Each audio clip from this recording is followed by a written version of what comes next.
Gauripur drugs বিক্ৰেতা সহ দুজনক আটক। আলমগঞ্জ নৱম খণ্ড গাঁৱত ৰাইজে ড্ৰাগছ বিক্ৰী কৰি থাকোঁতে হাতে লুটে আটক কৰে।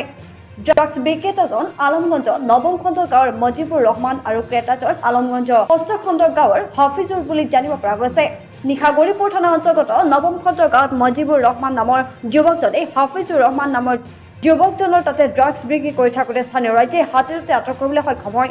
আটক কৰাৰ পিছতে গৌৰীপুৰ থানাত খবৰ দিয়াত মজিবুৰ ৰহমানৰ ঘৰৰ চিলিঙত লুকাই থকা আৰক্ষীয়ে অভিযান চলাই চিলিঙৰ ওপৰৰ পৰা আটক কৰে।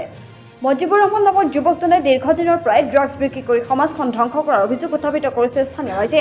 গৌৰীপুৰ আৰক্ষীয়ে নিশাই দুয়োজনকে ড্ৰাগছসহ আটক কৰি থানালৈ লৈ আহে।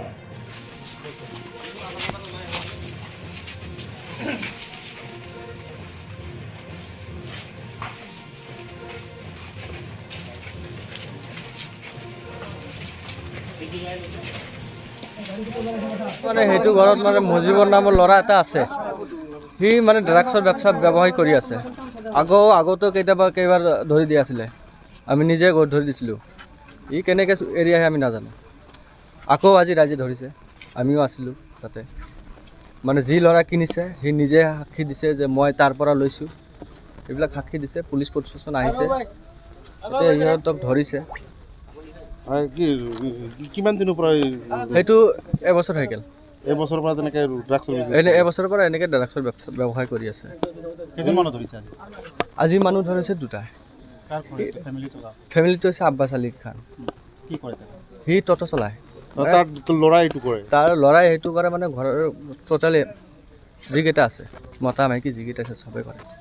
এইটো তেখেতসকলৰ বিজনেছ সেইটো বিজনেছ হৈ গৈছে। সিহঁতৰ মানে বেলেগ কিবা কৰিব নালাগে। সিহঁতৰ মানে ড্ৰাগছৰ ব্যৱসায়টো মানে ইহঁতৰ মানে শৰীৰত লাগি গৈছে। আকৌ একো কৰিব নালাগে। ঠাইখনৰ নাম কি?